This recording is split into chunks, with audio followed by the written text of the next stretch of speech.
Ladies and gentlemen, boys and girls, my name is @FeelThePainPW or Nick Payne, and you're watching my F1 2020 MyTeam career mode. And if you haven't already, please check out my last video. It was at the Canada Grand Prix, of course, and it was actually a wet weather race for the first time in the series so far. Obviously, I got a puncture quite early on, just before I was coming into the pits, so I had to dangle the car back to the pits and change the tyres. And I actually collided with Alex Albon late on and got quite a lot of damage, which left to quite an exciting lap, or last lap, as I tried getting a podium and went across the curb and actually got a penalty for cutting the corner and finished in P5 in the end. So not the worst result, but considering I was trying to get a penalty. But I did get driver of the day as well, so it does have its ups and downs in that race. And straight after the race, actually, something I didn't show in the last video is that I got asked the question, who do I want as my next rival? And I thought it was only fitting that I chose Alex Albon, considering we did have that crash or that collision in the last race. So yeah, I went ahead and now I've got the high difficulty chance of trying to beat Alex Albon as a rival. As you can see, we've got a few activity days that we need to fill up, so it's 9 in total. So I need to sort of strategize where I'm going to put everything. I think I'm going to go with the sponsor advertisement for the vehicle, because it'll like improve the team acclaim for the team, and there's a bit of cash in it for me, which does take up 4 days, I know. But then also I can I'm going to add the reaction training as well, just because it's a 2-day and then a 3-day for the aerodynamic equipment as well. So and as you can see in front of me, that there's going to be some upgrades that we can do now, because we've got so much money in for the marketing, which will improve the positive effects for the team activities. So it's going to be a good little upgrade there. I need to keep investing in all the money that we get from winning races and such on, and doing so well. So here we go through to qualifying. Let's see how we get on.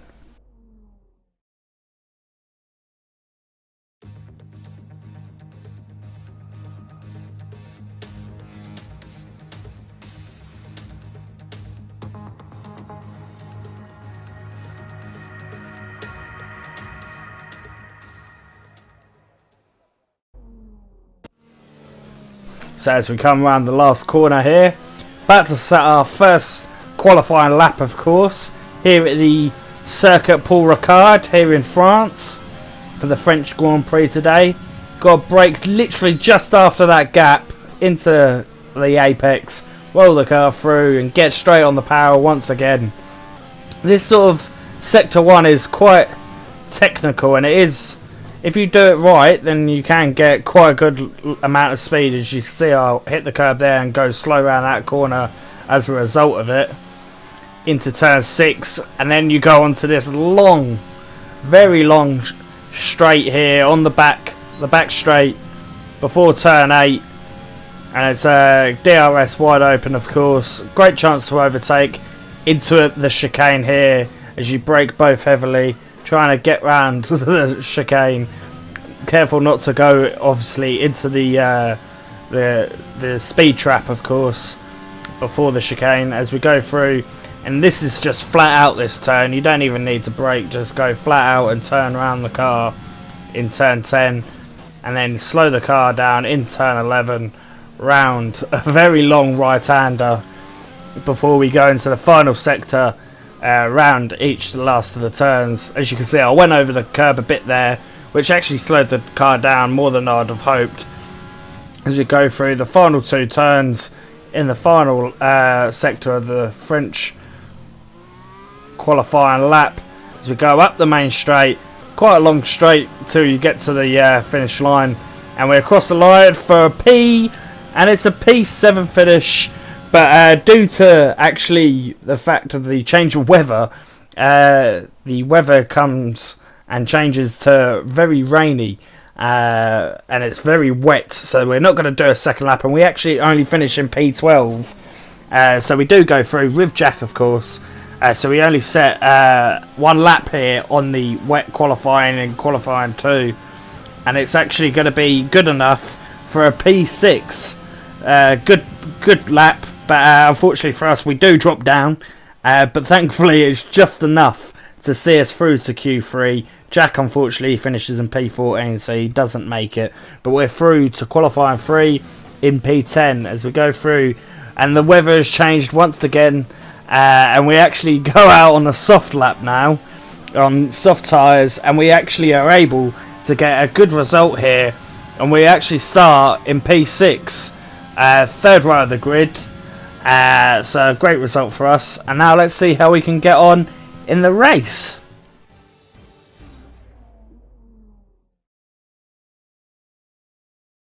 Welcome along then to France, host of the world famous Tour de France.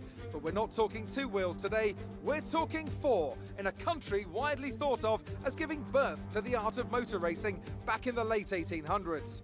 We've come a long way since then, and you're about to find out how far. It's time for the French Grand Prix. A lap of Paul Ricard then consists of 15 corners and a total length of around 3.6 miles.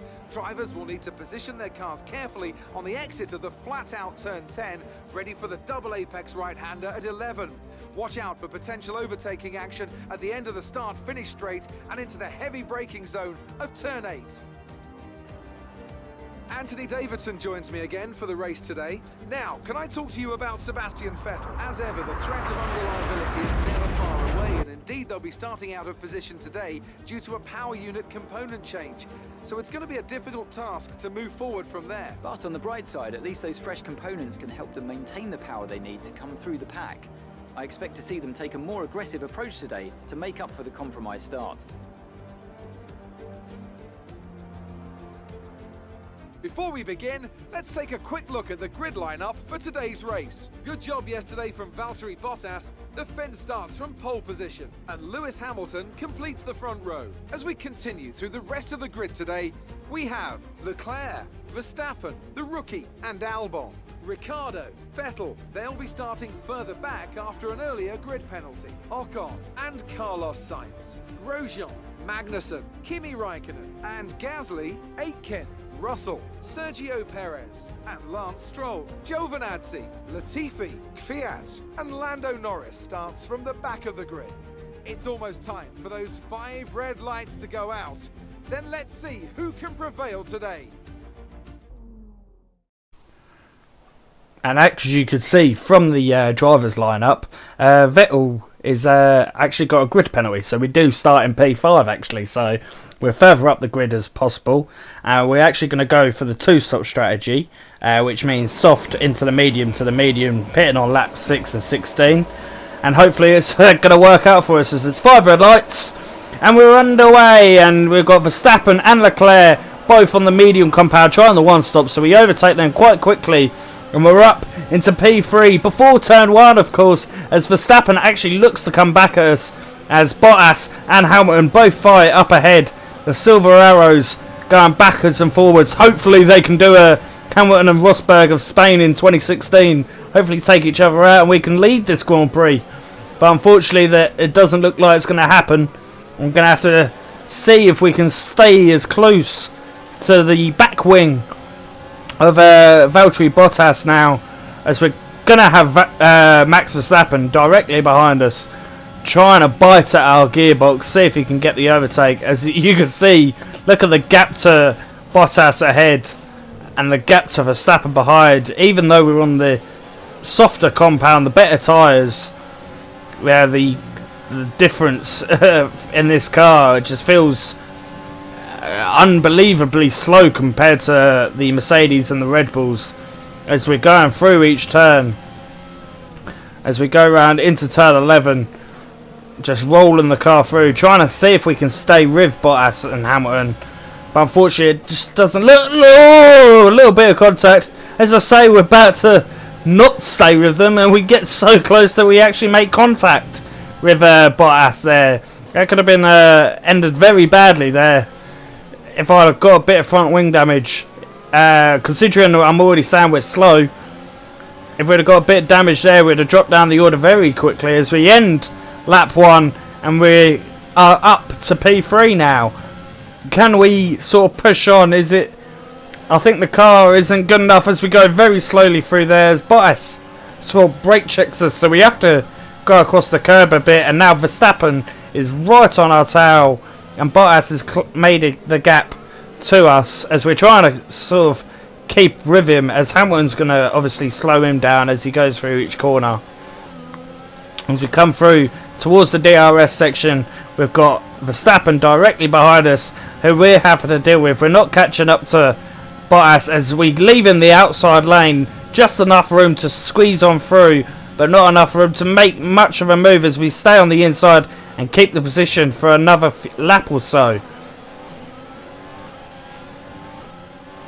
And we've still got Verstappen behind us. As I said, another lap or so. We've still got Verstappen behind us, and now he's going to finally make the move work. We're not going to be able to defend too hard against him as he's got DRS on us. And yeah, we're just going to have to settle for behind for P4, unfortunately. That just shows the true pace of this car. We've maybe outpaced ourselves in qualifying compared to, as you can see, Vettel has gone through now, just sinking places, sinking down the order, and now we're going to settle for P5 now, as we're behind the Ferrari and the Red Bull. And we're on the tail of Vettel, seeing what we can do on these soft compounded tyres. And we've got Charles Leclerc behind us. His teammates were very slow through that turn in turn 6, going into turn 7. And Leclerc is going to be biting at our gearbox now. As you can see, he is. And he's going to make another easy overtake on us. We're going to see if we can come back at him down on the inside, just like we did with Verstappen. Hit the entry cone on the way through. And we're back into P5 now. But Leclerc is still there. And just like Vettel did at turn 10 this is, he's going to overtake, but he's going to go around the outside. Albon down the inside. We've got to leave him the room, as he was side by side with us. We didn't want to make contact, just like we did in Canada. And now we're down into P7 now, as we come through here on lap 5. And we've got Carlos Sainz directly on our tails. We go a bit over the curb there, a bit deep into the corner. And that's going to allow Carlos Sainz to come through. We can't use too much overtake. And we're actually going to be boxing this lap as Carlos Sainz directly comes through. And he's on the soft compound as well. And now we're down into P8, of course. Another position we've lost out, as we're both probably going to be boxing this lap as well. As we come on through, as I just mentioned, we're both boxing this lap. As we both come into the pit lane, into the pit entry. See if we can obviously overtake him in the pits, if it's possible or not. As he's coming into the pit lane first. We've got a long old drive till we get to our pit box. Can we overtake him? He's already back out. Here we go. Let's see. Can we get out? Nah, it's not possible, unfortunately. 3.1 second pit stop. And we entered the pit lane in P8, of course. But we're down into P21 now, as most of the cars started on medium compound going to the hards. So, going to have to settle for P21. And we're stalking Sainz still, not stalking Sainz, and still trying to see if we can work our way through. Right on the tail, got DRS now. Can we make a move here on this main straight, as we use a bit of overtake, but as soon as we come off it, the true pace of the car just shows this engine just isn't good enough today, as Latifi locks up on the front left tyre. See if we can make a move here on Latifi as Sainz has got through. Can we overtake the Williams driver? As we look to the outside, then he sort of comes around and blocks us off. We look to get a better exit. See if we can make a move into turn 5 here. Dive down the inside, make the move done. But we actually go deep into the corner, which allows Latifi to come back. But the thing is, now that we've tried making the move, we've actually got DRS on Latifi and not the other way around here. So we should be able to make a move here on the Williams car, on newer mediums as well, but still quite slow, to be honest. But we finally make the move, and we're up into P20 now with here on lap 9. Can we catch up to Sainz, as we pulled the gap to Latifi already? Here on lap 11, and still trying to make a move here. And actually, Carlos Sainz has actually been slowed down by George Russell, as we're thinking about trying to make a move here, but the car's just not quick enough. Even the Williams is looking quicker than us today. I honestly don't know what's wrong with this car. As we make a move down on the inside here at turn 11, and we just about make it work, but he does come back at us. He does push us and actually make contact with us, as Aiken's slowing Carlos Sainz down, and Danny Kvyat up ahead is slowing him down as well. Can we make a move here on both our teammate and Carlos Sainz here, as we go up the main straight with DRS a little bit over the curb on the final corner? Can we make a move here? Little pinch of overtake. We're not going to use it, just because we're trying to keep with the car and use it on the main straight. But there's yellow flags up ahead. And it's actually Jack Aikens going slow, so we have to make avoidant action, go around the outside of both of the cars on 3 wide into turn 1. Slow the car down. It was a yellow flag, and we made an illegal overtake. Now it's green flag.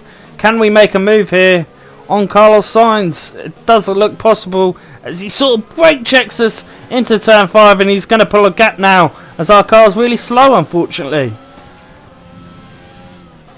As we come through, you can see Danny Kvyat is into the pits, as we're still pushing to see if we can make a move on Carlos Sainz here. But there's actually going to be a few cars that's actually in the pits. There's Gio and Stroll and Esteban Ocon in the pits, so we're up into P8 again, but we've still got to make a stop, unfortunately, as we come through into turn 1, and it's looking like we're not going to make a move here. And as you can see, we're actually going to be boxing this lap, so we've got to push hard as much as we can to see if we can keep up with Sainz. Boxing this lap, and Carlos Sainz has made quite a bit of a gap to us, unfortunately, so I'm hoping we can actually catch up to him. But as you can see, Carlos Sainz has just got into the pits, and he's literally going to be right behind us. There he is. We held him up as much as we could, but unfortunately for us, he's just going to pull away from us as soon as he goes out those pits. We need a good pit stop here. It's a 2.5 seconds, so it's not the worst. It's quite quick, quite average for our pit crew, considering how quick they have been this season. But now we've got to settle for P18 now. And we're on into P17. And Grosjean's right on our tail here, on lap 23. And look, the Haas car is just so much quicker through this race. I don't know what has happened to this car. Maybe it's the Renault engine.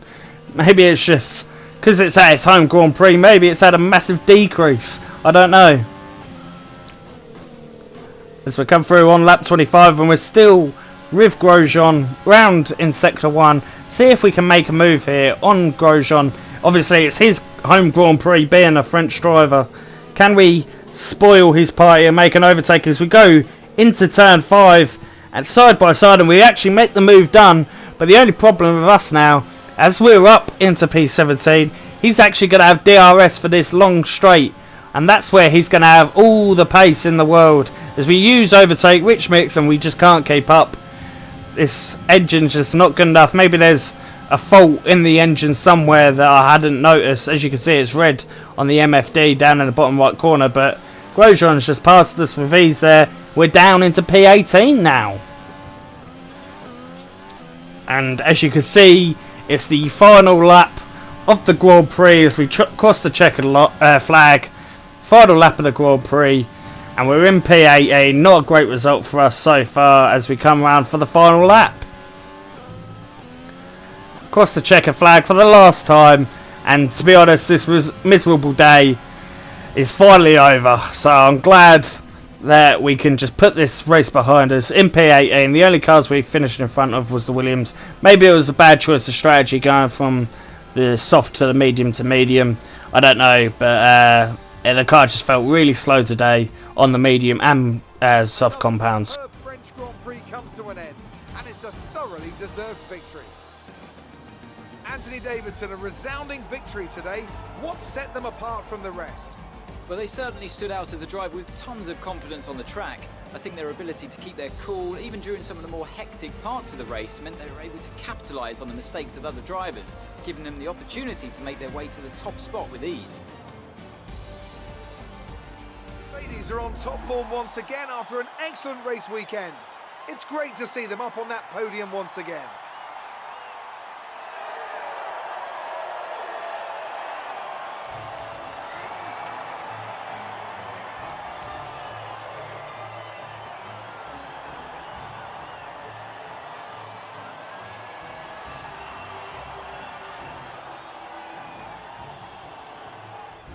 So, let's review the driver's... And obviously such a poor performance means that there's no points on offer, shall I say, for us today. Jack Aiken obviously DNF'd, did not finish, so did Lance Stroll. Yeah, not a great performance for the team today, as we stay in P7 of course. We don't obviously increase, but thankfully we don't decrease our position. And we're going to have to see how we get on over the next race and see if we can bounce back now, as we're staying P5 in the Drivers' Championship, or in the Constructors' Championship. So, yeah, if you have liked the video, then please like it. If you haven't already, please subscribe. Any thoughts, any negative feedback for me, please comment them down in the comments section below. I've been at Feel the Pain PW. Hope you enjoyed. Please subscribe. And I'll see you on the next episode. Goodbye.